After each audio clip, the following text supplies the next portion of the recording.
여러분 안녕하십니까? 시채널 매거진 굿데이 첫 소식입니다. 대한예수교 장로회 백석총회가 지난 정기노회에서 선출된 임원들과 워크숍을 갖고 총회 정책 비전과 방향성 제시를 위한 자리를 마련했습니다.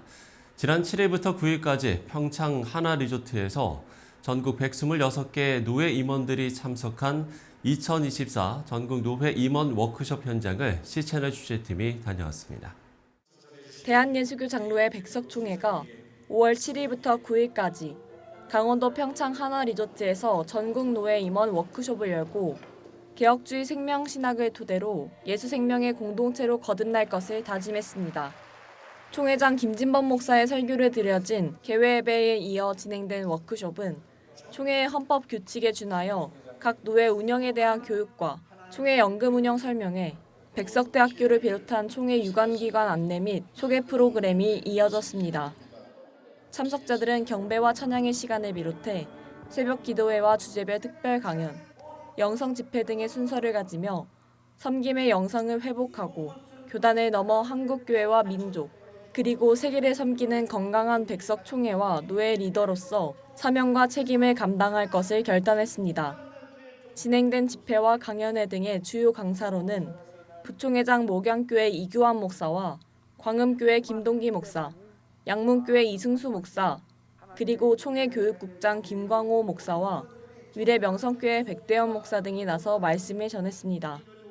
첫날 영성집회 주 강사로 나선 대표총회장 장종현 목사는 예수 그리스도의 생명을 회복시켜 한국교회를 하나 되게 하고 세속화된 교회를 거룩하게 회복하라는 하나님의 준엄한 명령이 백성인들에게 주어진 사명이라고 강조했습니다. 모든 어려움이 있을 때에 하나님의 말씀에 세미한 음성을 들을 수 있는 기도의 영적인 줄기를 가질 수 있는 저와 여러분이 됐으면 좋겠습니다. 백석총회를 통해서 한국교회가 다시 부흥이 일어나는 그런 축복이 임했으면 좋겠습니다. 장종현 대표총회장은 성경의 권위와 성령의 역사에 순종하며 자기 십자가를 지는 노회 임원들이 되어 교단과 한국교회의 회복에 축복의 통로가 되어줄 것을 요청했습니다. 여기 전국노회 장님들, 부원회장 임원들 다 오시지 않았습니까? 그러니까 그냥 1년 동안 이름만 올려놓고 걸쳐가는 그런 노회장 임원들이 되지 마시고 노회 발전과 화목을 위하고 그 화목 속에서 총회의 발전을 위해서 기도해 주시고 그래서 하나님 앞에 기쁘다고 칭찬받는 노회, 칭찬받는 우리 총회가 됐으면 좋겠습니다. 한편 백석총회는 이날 신임 노회장들에게 취임패를 수여하는 등 전국에서 모인 126개 노회 신임원들을 축하하고 격려하는 순서를 가졌습니다. 시채널 뉴스 김지윤입니다. 총회 세계선교회 GMS가 지난 7일 서울 유스호스텔에서 한국 이주민 다문화 사회 속에서 선교를 주제로 심포지엄을 열었습니다. 개회 예배에는 GMS 선교사무총장 정철영 선교사가 이웃을 사랑하는 사역이란 제목의 설교를 전했고 이어진 심포지엄을 통해 세계 기독교 시대에서의 선교적 변화와 방향을 주제로 이주민 선교의 중요성과 전략적인 필요성에 대해서 발표했습니다. 전철영 선교사는 무엇을 하든지 선교사의 정체성이 제일 중요하다며 하나님이 선교사로 세워주셨다는 걸 믿어야 한다고 강조했습니다. 앞서 서면을 통해 인사를 전한 박재신 이사장은 이번 심포지엄을 통해 국내 이주민 사역의 내실을 기하고 발전하는 계기가 되길 소망한다고 전했습니다. 프레시 무브먼트가 한계에 직면한 한국교회 복음 전파의 새로운 지평을 열다를 주제로 프레시 컨퍼런스를 개최한다고 밝혔습니다. 지난 9일 세중앙교회에서 열린 프레시 컨퍼런스 기자간담회에서 프레시 무브먼트 공동대표 황덕영 목사는 선교적 운동은 시대적인 흐름이 아니라 교회의 본질임을 강조하면서 모든 성도가 각자의 영역에서 총체적인 사역을 해야 한다고 전했습니다.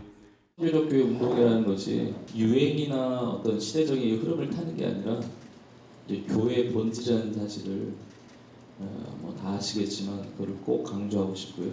모든 성도들이 각 영역에서 모든 세대를 초월해서 또 모든 지역과 경계, 그 문화적 장벽을 다 넘어서 총체적인 사역을 해야 되는데 그런 부분에서 이번에 프레시 컨퍼런스가 조금이나마 도움이 되면 좋겠다라는 생각이 듭니다.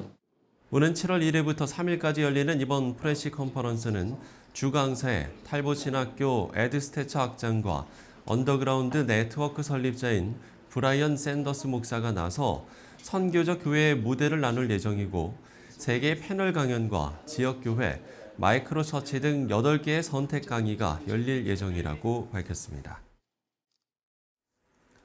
네, 매달 함께 읽으면 좋을 기독교 서적을 안내해드리고 있는데요. 김지은 PD가 정리했습니다. 누구에게나 공평하게 주어진 시간을 어떻게 사용하고 계신가요? 이 책의 저자는 시간 관리가 단순히 생산성을 높이는 것이 아니라 하나님의 영광을 위한 것임을 강조합니다. 말씀으로 시작한다, 하기로 한 일을 한다 등 시간 관리에 대한 7가지 원칙을 깨닫고 목적이 충만한 시간 관리를 해나가시길 바랍니다. 복음의 부요함을 실제로 경험한 누가복음 속 인물들.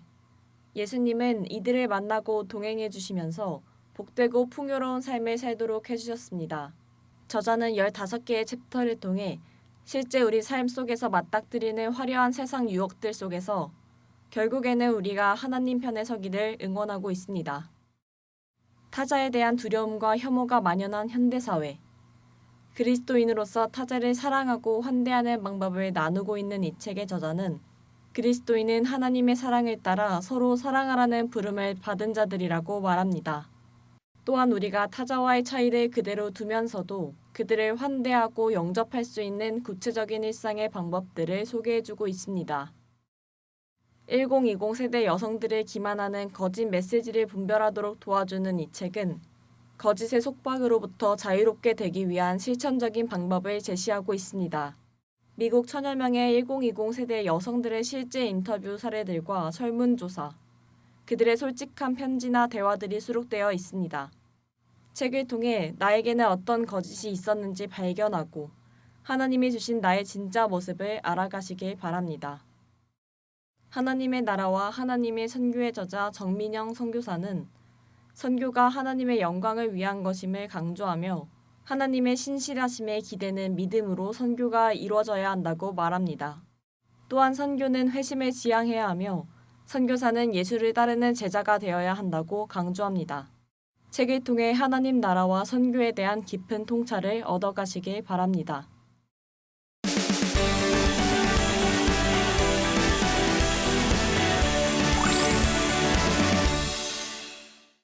AI 기술 발전과 챗GPT를 목회에 어떻게 활용할 것인가를 두고 논의가 많습니다. 빠르게 변하고 있는 시대에 한국교회가 서 있는 지점은 어디쯤일까요? 오늘은 이와 관련해서 이야기를 나눠보겠습니다. 스파크 AI 연구소 마상우 목사 스튜디오에 모셨습니다. 목사님 안녕하십니까? 네, 안녕하십니까? AI를 연구하는 목사 마상욱입니다. 네, 반갑습니다. 자, 목사님은 청소년 현장 사역자로 더 많은 분들이 알고 계실 텐데요. 일단 목사님 소개부터 해주신다면요. 예, 맞습니다. 청소년 현장에서 28년 동안 일을 했습니다. 네네. 그리고 특별히 청소년들에게 어떻게 좋은 교육을 할 것인가 이 분야를 에듀테크와 관련해서 연구를 해왔습니다. 네.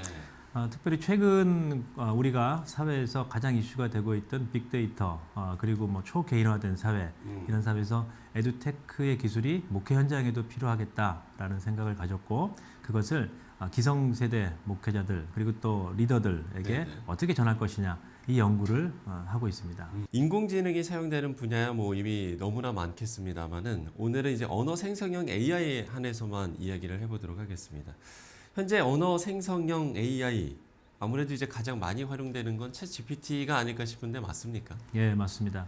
챗GPT가 뭐 3.0부터 시작해가지고 3.5, 작년에 4.0, 그리고 작년 가을에 4.0 터보까지 나왔습니다. 네. 현재 챗GPT를 가장 많이 사용하고 있고 예, 예. 뭐 기본 파운데이션 모델이라는 표현을 쓸 정도로 가장 많이 사용합니다. 현장에서는 챗GPT, 저 같은 경우는 이제 구글의 제미나이나 네네. 그리고 또 클로드, 이번에 클로드 3가 나왔죠. 클로드 3 이 세 가지를 같이 혼용해서 같이 쓰고 있습니다. 아, 그렇군요. 그럼 뭐 각각의 좀 특징이 있습니까? 어떻습니까? 챗GPT 같은 경우는 말을 많이 하는 수다쟁이 그리고 많은 정보를 주는 다량의 정보를 주는 그 정도로 가 있고요. 근데 클로드 3 같은 경우는 최근에 나왔는데 AI계의 뭐 롤스로이스다 이런 표현을 쓸 정도로 그렇습니다. 예, 고급 언어를 만들어내요. 아주 경결하게 짧게 고급 언어를 만들어내고 제미나이는 이제 구글에서 만들었기 때문에 네. 많은 정보들을 갖고 있죠. 아, 그래서 요 각각 특징이 있고 우리나라 같은 경우는 이제 뭐 클로바 X 같은 경우가 있는데 한글에 특화돼 있고 네, 네. 여러 가지 이 내용들이 있지만 그래도 저는 이제 챗GPT를 가장 선호하고 있습니다. 예. 예, 아마 또 많은 분들이 가장 이제 알고 있는 게 챗GPT이기도 하고요. 맞습니다. 예. 그럼 이제 지금 그 말씀해주신 툴을 이미 많은 분들이 좀 활용을 하고 계시지 않을까 싶은데 실제 좀 사용 범위는 어떻게 좀 됩니까? 사실은 제가 이제 만나본 분들은 현장에서는 아직까지는 그렇게 유료 사용자까지는 많지가 않다라는 생각이 좀 듭니다. 네네. 그리고 이제 작년 그러니까 올해 3월이죠. 올해 3월 OECD 발표를 보니까 직장인 한 80%가 챗GPT를 썼을 때 업무 성과가 높아졌더라. 아, 뭐 이런 얘기를 합니다. 그래서 이 챗GPT를 단순하게 이 도구로 사용하시는 분들도 있고 네네. 아니면 어시스턴트로 사용하시는 분들도 있고 조금 더 나가면 이제 뭐 자기의 어떤 지능을 확장하는 증강뇌라고 이 표현을 하거든요. 어그먼트 인텔리전스라고 하는데 어그먼트 인텔리전스로 사용하시는 분들도 있고 다양한 예, 필요가 현장에 있는 것 같습니다. 목사님께서 이제 요즘 이 챗 GPT 전문 강사로서 목회자들을 많이 만나시는 걸로 알고 있는데요. 그러면 한국교회 현 주소는 어느 정도라고 이야기를 해줄 수 있겠습니까? 작년에 이제 많은 목회자들을 만나면서 경험했던 거는 여러 가지 좀 두려움들이 많으셨어요. 야, 인공지능이 과연 우리를 도와줄 수 있을까? 인공지능이 뭐 생명이 있는 거 아니야? 뭐 이런 이제 느낌들이 좀 많았었고요. 올해 들어오면서는 그게 이제 실용적으로 많이 바뀌었죠. 그래서 현 주소를 좀 얘기를 할 때 우리가 인공지능을 어떻게 바라볼 것이냐가 중요한 것 같아요. 그 챗GPT라는 뭐 인공지능, 생성형 인공지능이라는 게 우리 목회 영역만이 아니라 전 영역에 다 쓰이고 있어요. 그러면 이제 우리 목회 영역이라는 뭐 이렇게 목회 도메인이라고 얘기를 하는데 목회 영역에서 어디에 쓸 것이냐? 그러면 처음에 이제 가만히 생각해 보면은 목사님들이 쓰시는 반복적으로 하고 계시는 일들을 패턴화된 일들이 뭔가를 먼저 살펴봐야 되는데 그 중에 하나가 목회 행정, 목회 신방, 그리고 이제 글을 만들어내는 작업들, 뭐 새벽 예배부터 시작해가지고 우리 개척교회를 하시는 분들은 저를 포함해서 일주일에 10번 가까이 되는 설교를 해야 되거든요. 이런 이제 그 자료를 찾고 네네. 또 문장을 다듬고 이러는 일에 이렇게 사용하고 또 어디까지 사용해야 되느냐 그거는 목회자들의 각자의 역량이나 각자의 판단에 좀 달린 것 같습니다. 여기까지 지금 온 것 같습니다. 그럼 이제 실제로 좀 목회자분들이 좀 많이 활용을 하고 계신가요? 좀 어떻습니까? AI를 봤을 때 가장 중요한 게 뭐냐면은 가장 중요한 이제 그 전에 있던 어떤 그 기술들하고 가장 중요한 차이점이 뭐냐면은 매뉴얼이 없다라는 거예요. 아, 그러니까 매뉴얼이 이 X세대 저희 같은 세대들은 매뉴얼이 있어야 되거든요. 그렇죠. 근데 매뉴얼이 없이 그냥 쓰는 거예요. 그러다 보니까 많이들 궁금해하세요. 지금 이제 2024년도 되면서 저한테 네. 많은 전화가 오고 심지어는 제가 운영하는 유튜브를 영상을 하나 올렸는데 뭐 20만 명 가까이 보는 영상 하나를 그 정도로 이게 관심이 있어 하시고 어디 가면 이제 그거 자꾸 물어보세요. 이거 어떻게 써야 되냐 그러고 근데 이게 이제 관심이 매우 많아졌다. 이제 호기심에서 실제적으로 우리가 사용하는 목회 현장에서 어떻게 쓸 것이냐 예. 여기로 지금 오는 단계 같습니다. 음. 기본적으로 처음에 목회자들을 만나면은 목사님들 만나서 이렇게 좀 도움을 좀 드리고 그러면은 모든 게 요즘에는 이제 뭐 구글 아이디가 있어야 된다. 구글 아이디로 막 이렇게 가입도 하고 그러잖아요. 근데 이제 목사님들의 한 반 이상은 구글 아이디가 뭔지도 모르는 경우가 많습니다. 사실은. 예. 그래서 디지털 역량을 좀 키워야 되겠다. 기본적인 디지털 역량. 그 다음에 내가 뭐가 필요한지. 그러니까 이제 챗GPT가 뭐 대답해 준다는데 그래가지고 목사님들이 이렇게 알려드리면은 처음에 이제 내 이름을 넣어봐요. 이름을 넣어보고 나 뭐 예를 들어서 마상욱 목사가 누구야? 그러면 이제 이름 나오네. 그리고 이제 신기해하고 막 처음에 이랬던 분위기가 지금은 이제 그게 아니라 내가 하는 일 정확한 업무. 그러니까 예를 들어 작년 같은 경우에 11월 달에 이제 다른 목사님들하고 모여서 제가 도움드렸던 게 1년 목회 계획을 세우자. 네.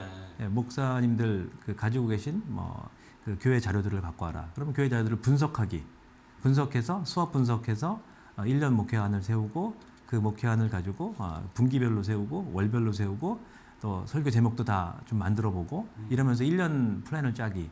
그리고 매일같이 신방을 갈 때도 얘 도움을 받는 거죠. 그러니까 이제 제가 하는 일 중에 하나가 상담 코칭 관련된 일입니다. 학교에서도 이제 그런 일들을 하고 있는데 10년 정도 이렇게 수련을 받아야 되거든요. 근데 목사님들이 만약에 이걸 쓸 수 있으시다면 상담 갈 때 진짜 전문 프로페셔널한 이런 상담사들의 한 80% 정도는 역량이 AI를 가져갈 때 제가 볼 때는 한 80%는 온다고 봅니다. 그런 역할도 있고요. 뭐 전도지 만들기, 그다음에 영상 만들기, 그리고 뭐 문자 보내기, SNS 사용하기, 다양한 분야에서 사실은 쓸모가 많은 뭐 AI를 아이라 그러면 쓸모가 많은 비서죠. 예. 예. 자, 그런가 하면 인공지능을 목회 현장에 사용하는 것에 대한 어떤 윤리 기준이라고 해야 될까요? 이것에 대한 좀 논의도 많이 하고 있는 것으로 알고 있는데 어떻습니까? 그 오해를 하시는 게 처음에 제가 볼 때는 인공지능의 이제 윤리다라고 할 때 오해를 하는 게 이제 이제 글들을 쓸 때도 누구 거를 이렇게 가져온다. 이런 이제 오해가 있으신 것 같아요. 근데 처음에는 이제 그래서 쓰실 때 내 새벽기도 원고를 써줘. 뭐 이렇게 하는데 사실은 불가능합니다. 그걸 가지고 설교하기 쉽지가 않습니다. 예.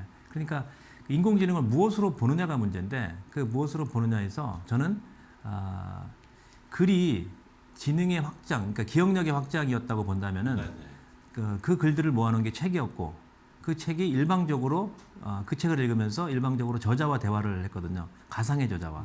그렇다면 지금 이제 인공지능은 뭐냐면은 대화를 하는 나하고 말을 할 수 있는 책이라는 거예요. 그 조금 더 확장시키면은 말을 하는 도서관이 내 옆에 와 있는 거예요. 그러면 내가 이해하고 대화를 하면서 학습을 하는 거죠. 예, 그러니까 학습을 하고 거기서 나온 데이터를 갖고 뭐를 사용한다.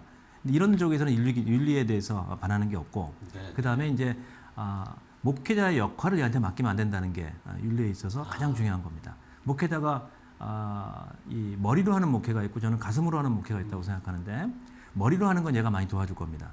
근데 가슴으로 하는 걸 얘한테 맡기면 안 된다는 거죠. 예, 그리고 내가 섬기고 있는 우리 성도들, 이 성도를 가장 많이 하는, 가장 정확하게 알고 있는 것은 목사님들이라는 거죠. 거기서 얘를 그 가운데, 인공지능을 그 가운데 세워놓고 상담을 시킨다든가 이런 일을 하면 안 된다는 거죠. 예, 그게 이제 윤리적으로 가장 큰 이 부분이라고 생각합니다. 예, 사실 사회 변화를 이해하고 이끌기 위해서는 그야말로 한국교회가 해야 할 과제들이 상당히 좀 많은 것 같은데 끝으로 한국교회와 성도들하고 나누고 싶은 기도 제목도 있을 것 같거든요. AI를 연구하게 된 동기 중에 하나가 제가 에듀테크도 많이 연구를 했었지만 사실 코로나19 때 갇혔지 않습니까? 저도 작은 교회지만 교회를 개척해가지고 청년들하고 교회를 섬기고 있었고 그러면서 정말 외롭더라고요. 할 수 있는 게 무엇일까? 그리고 하나님께 기도하면서 문이 막혔다고 문을 왜 닫으셨냐고 이렇게 기도를 했는데 하나님께서 지혜를 주시더라고요. 문을 막은 게 아니라 다른 문이 열렸다. 막았다고 생각하지 말고 다른 문이 열린 곳으로 가라. 그리고 그 열린 곳을 뚫고 들어가면은 더 큰 바다 같은 곳이 있다. 성도들이 기다리고 있을 거다. 그래서 시작한 제 사역이었습니다. 예, 그래서 이것들이 저보다 좀 저와 비슷한 교회를 막 시작하고 우리가 목회를 하고 한국 교회 80%가 이상이 이렇게 자립이 안 된 교회들이라고 보이거든요. 그러면 이제 그 교회들이 목사님들의 역량을 좀 더 강화해서 작지만 강한 교회, 작지만 특별한 교회, 그리고 사명을 가지고 하는 교회, 이런 교회들을 제가 이런 기술을 통해서 도울 수 있으면 좋겠다. 이게 최근 가장 많이 갖고 있는 기도 제목입니다. 작지만 강한 교회, 또 작지만 특별한 교회가 되기 위해서 도움을 주고 싶다라는 이야기를 해주셨는데요. 우리 시청자 여러분들께서도 많은 또 관심과 기도해 주시면 좋을 것 같습니다. 네, 지금까지 스파크 AI 연구소 마상훈 목사와 이야기 나눠봤습니다. 목사님 오늘 말씀 고맙습니다. 네, 감사합니다.